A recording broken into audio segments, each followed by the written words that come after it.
What a pathetic performance. It may not sound like I'm angry, but I took a nap so I can calm down and because I was tired. So now let me tell you my thoughts on the match, okay?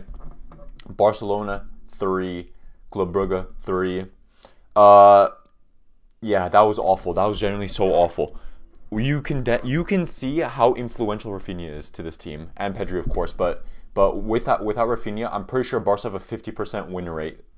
So I think Barca have only won half of those matches that they've played without Rafinha, and we're also missing Juan Garcia still. Chesney, okay, Chesney. I'll give player ratings later. So I'll talk about the players individually after. But let me talk about the match right now. So we start off quickly with the goal. I'm pretty sure that goal was offside. Other than right after the goal was scored, that was the only time I saw a replay for the goal. We never saw that semi-automated offside replay. I don't think I never saw it. I'm pretty sure it was offside, and they still gave the goal. Then Ferran Torres quickly equalizes after from a beautiful Fermin pass. That pass was set up on a silver platter for him, and I'm actually surprised Ferran scored because normally I would expect him to miss a chance like that, which he later on goes and does. Liam Moss sends a beautiful through ball toward him, and he misses the net, and he had Rashford to his left. He could have passed to Rashford. And I hurt my toe earlier. I slammed my foot against the wall. Ow, so my foot is kind of throbbing a bit. So, sorry about that. So it's 1-1 at this point. And then Club Brugge score to make it 2-1. But I don't remember how they scored the second goal. That one, what's his name? Carlos Forbes. He was playing great, but oh yeah, I remember how they scored. So it's pretty much like Balde's the only one back defending. Everyone else is so far up, and the ball gets sent toward him. Him and some other Club Brugge player, Carlos Forbes, and some other one do a nice link up play together. Was it Vanaken? I don't remember, but they do a nice link up play, and they get sent on through. He gets sent through on goal, and he has to take an extra touch because it's set up on his right foot, but he takes an extra touch so he can put it to his left foot, and then he has to open up his whole body, and he finishes it nicely, to be fair. But this is what I don't understand. How can someone play football at such an elite level of the Champions League? Like, you're playing Champions, you're playing against FC Barcelona, and you don't trust your weak foot enough, so you have to take an extra touch, which obviously is not good. If you have to take an extra touch, that means you're not as good as you should be. And you have to open up your whole body so you can shoot with your left instead of shooting with your right without taking that extra touch. You know what I mean? How are you playing football at that elite level? I don't understand. Like, what am I doing wrong other than being injured? Why can't I can score that with my weak foot 10 out of 10 times, and this guy over here has to take it with his strong foot, and he's playing football at that elite level. I'm just salty. anyway, it just baffles my mind how someone could be an attacker and be so unconfident with their weak foot. But anyway, I don't hate Carlos Forbes. It's just that's the thing I'm talking about is the how you can be unconfident with your weak foot and be an attacker and be playing such an elite level of football in the Champions League. So anyway, but I do respect him because after the match they talked about like, oh, was it a penalty which we'll later talk about, and he said no, it wasn't. So I respect him for that. And he did have a great game, to be fair, but he also missed an absolute sitter as well. Later on in the second half, the ball falls right to him, and it's on his strong foot this time, and he shoots it over the bar. Genuinely, how could he cost his team the match even though he carried? And same with Yamal. Yamal also cost us the match too. He threw as well. Oh my days. So Ferran misses a chance. Okay. Hang on. So I talked about it. So it's 2-1. Ferran misses a chance. He could have passed to Rashford. Okay. Then it's halftime. I'm like, okay, it's okay. Barca will come back anyway. It doesn't really matter. Too much. Like, in the grand scheme of things, we'll get the 3 points. That's what I was thinking. But then what happens next is Barca equalized, if I'm not mistaken. It was 2-2. But who equalized? I remember in the first half, Fermin hit the post. It was not like super close. It hit the outside of the post.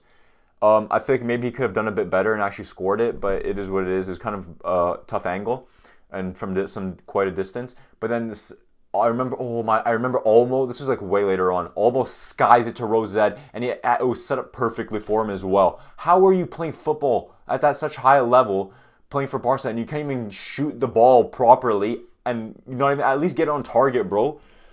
And then Fermin had a stinker as well right after Olmo's shot.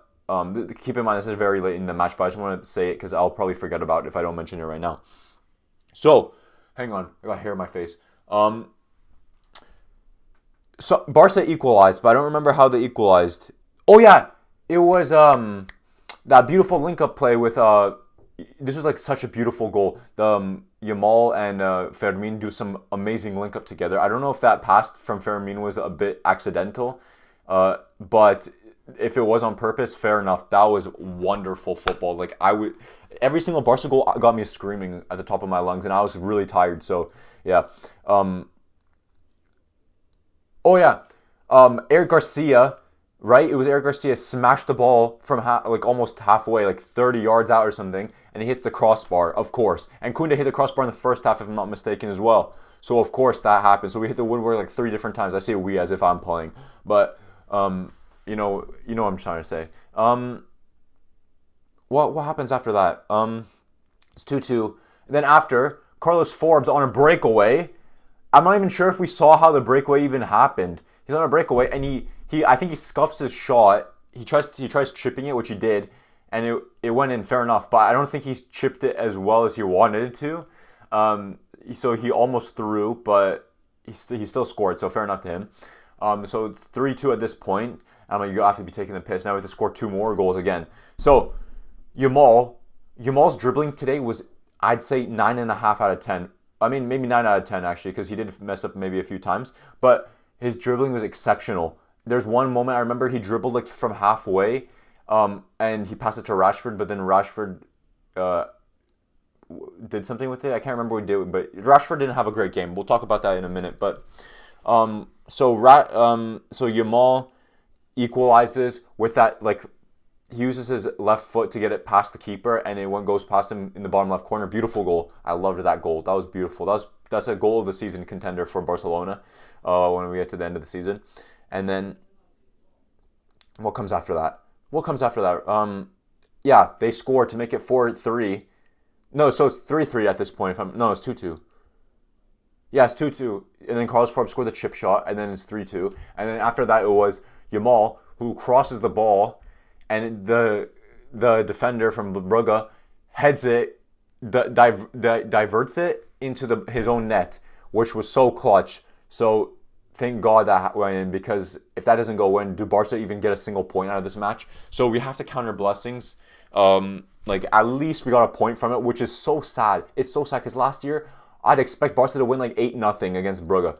Now, without Rafinha, Lewandowski's not even fit anymore. He came off the bench later on, and he kind of dropped a stinker. And Yamal with his pubic problems, I don't even know. Is this a groin issue, or is it like generally to do with his genitalia? Someone let me know in the comments, because I still don't know. Because if it's a groin issue, why are we calling it a groin issue? Why is it called a pubic injury? You know what I mean? So, yeah. Let's talk about it. And then they scored after to make it 4-3, but it was a clear foul on Szczesny. But at the moment, I wasn't for sure certain it was a foul. I was like, yes, of course, it's 4-3. I wasn't for sure certain it was a foul, but then we saw the replay. I'm like, yeah, it's a clear foul. And then Anthony Taylor went to go review, and yeah, canceled the goal out. Even though the commentators I was watching, they were saying that it's not a foul, and my mom was getting pissed off at them, like, how are you so stupid to think it is a foul, or is not a foul? It's clearly a foul. And yeah, they're such dumbasses, these commentators. Anyway, where was I yapping about? Then Barca have 6 minutes added on, but half of that time was eaten up by the VAR checking the goal. So we should have played up till 99 minutes, or maybe even 100 minutes. But no, Anthony Taylor blows the whistle right when we have a minute left on a corner. Actual donut. So, let's talk about the player ratings. I might have missed a few things, but I basically just said everything I can remember. Oh yeah, Yamal missed a huge chance. This is what I'm talking about. He had a chance right in front of the net. It's on his right foot, but he shoots it with his left instead, and he hits it with like the outside of his foot, and it goes right down to the keeper when he could have scored. So Yamal threw so hard there, but thankfully, thank God that he scored earlier, or was it after this? I don't remember. But he also got that assist for the own goal. So at least he made up for it, kind of. But still, I'm expecting him to score there. But yeah. And then Fermin is such a donut for no reason. If Sly tackles him, one of Brugge's players, and he gets a yellow card, and I have him in my fantasy team, so it's -1 point. But anyway, it's still not good. I don't want him to get booked anyway, fantasy or not. That's so dumb. And Yamal was booked for telling Anthony Taylor to give him a yellow card, but then he gets a yellow card instead. But Vinny and Bellingham always do that, and they always get away with it. And I didn't make a Madrid player review, I didn't make a Madrid versus Liverpool. Excuse me. I didn't make a Liverpool versus Madrid match review, reaction, whatever you want to call it, because it was a hate watch. Well, I mean, I was watching to support Liverpool, but I also didn't want Madrid to win, obviously, because I'm a Barca fan. But last time I did that, I talked about Atleti destroying Madrid, and then after that, Barcelona lost. To who did they lose to? I don't remember, but I remember Barca losing to it was Celta Vigo. They lost like 4-1 or something like that. So I'm like, yeah, I don't think I should be talking about Madrid match reviews anymore, especially without Rafinha, because we're so ass. Anyway, yeah, this highline. Why are we still doing this highline when Hansi Flick? He said in an interview. Oh yeah, Eric Garcia got his nose broken like I did. I don't know how serious his nose injury is, but he also went to the hospital. I went to the hospital for my nose getting broken, and I stayed there for like 6 hours, and I was expecting them to like freeze my face, and then they just like break my nose back to how it was. Because if you can tell, my nose is kind of like curved a little bit, and once you see it, you kind of can't unsee it. But yeah, they told me to come back in a year and see how my nose is. What do you mean come back in a year? What is it? Later. Oh my days, sorry, my dad opened the door and he was telling me to come. Sorry, I accidentally shut the door a bit too hard there. But anyway, I went to the hospital for and they told me to come back for a year. What do you mean come back in a year? When you get your nose broken, you're supposed to fix it as soon as possible, while it's still like moldable. You know what I'm trying to say? You can't come back in a year. They're just gonna expect me to pay for like rhinoplasty surgery now in a year's time. So I'm pretty much stuck with a broken nose for the rest of my life unless I want to go get rhinoplasty. Which I'm not David Raya. David Raya's nose. You know, David Raya got nose surgery. His nose was so broken, like it was so messed up from what I was told. My brother told me, so that he got rhinoplasty surgery. So now his nose kind of like points up. I don't know why he got a nose. Like I don't know why I don't know if he chose his nose to go look pointed up. But anyway, I'm yapping about this. So let's talk about the player ratings. Barca. Okay, Szczesny. Szczesny made one nice save, I remember. But it was kind of right next to him. But so you'd expect him to save it, but that's about it. So I'll say like he almost made that mistake as well. I'll say like 3 out of 10 maybe, and then. Koundé has been awful. Oh yeah, I was talking about the highline. Why are we still doing this highline when we don't have Inigo Martinez here? Inigo Martinez is like the whole back. He was in control of that back line, and now we don't have him, and we're still doing this. But Hansi Flick said it in a post-match interview today that it's their DNA they don't want to sit back and defend like a 1-0 lead or score off a counterattack. They'd rather play like this, which to be fair, it makes a very entertaining match. But the only time you do this is when you have Rafinha on your team who can actually score goals for you and carry your team, but you don't have him. So let's just play stinky football like Madrid does until Barcelona have Rafinha back and Joan Garcia and Pedri as well, of course, who's missing. Let's just do that until they're fit, and then we can go back to this highline nonsense. Even though we still don't have Inigo Martinez back, and that was the dumbest thing ever, letting go of Inigo Martinez. Right back, Koundé, ass. I prefer Eric Garcia. Eric Garcia, center back, was ass as well. Araujo too. Balde was decent in the attack, but in the defense they were so ass. Just all 4 of them. But I said this before. If Eric Garcia is gonna play him at right back, and then you have to bench Koundé, or let's try Koundé at center back, because I remember Koundé used to be a center back, and he said he prefers center back. So let's try Koundé at center back. and Eric Garcia right back, or just bench Eric Garcia or bench Kunde because he's not good anymore for some reason.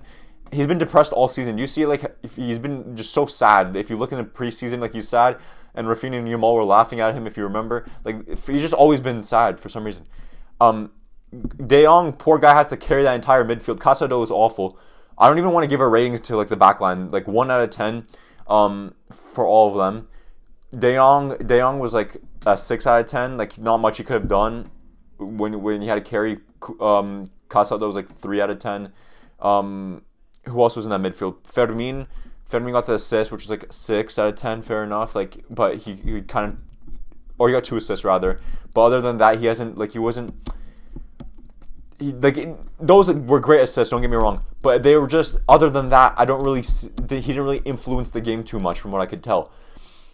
Rashford, like 3 out of 10. He was really bad. You could tell that Yamal needs Rafinha on that left side desperately because Rashford and him do not link up great. So Yamal played great. I'll say like 8 out of 10. He missed that big chance like I talked about earlier, and then there's Ferran. 5 out of 10 he scored, but he was really useless, not gonna lie. And then lastly, Olmo was asked. I don't even want to rate him. Bargy came off late, and I can't really rate him for that. Kubarsi came on late, can't really rate him for that. So yeah, that's about it. Let me know what you guys thought of the match. You can tell now, like, did you see Rafinha 3 goals versus Bayern Munich? Dembele, when he plays Bayern Munich, 0 goals, and the poor guy got injured. And they were both at home, so it's not even an unfair advantage, like, oh, they got to play at the Allianz Arena. No, both were played. And Barca weren't even playing at the new camp. They were playing at the Montjuic. So Rafinha got 3 goals in 75 minutes. Actually, in less than 75 minutes. I think he scored like in 56 minutes or something like that against Bayern. So, yeah. And then Dembele ghosted against Bayern. So, guess who placed 1st and 5th in the Ballon d'Or as well? Like, genuinely. And how is Rafinha not included in the FIFA Pro 11? What? How is Bellingham and Palmer ahead of Salah and Rafinha? Genuinely baffles my mind. And yes, Mbappe had a great season. Last season, he didn't win anything, at least in goal scoring wise. But Rafinha still makes the team ahead of him as well. Rafinha makes the team ahead of everyone in that team. So, yeah, what a scam. So anyway, let me know what you thought of the match. Drop a like on the video. Comment your thoughts on the match, like I said. Subscribe to my YouTube channel if you want to see me yap about Barca more, especially if you made it this far, because clearly you enjoy me yapping about Barca.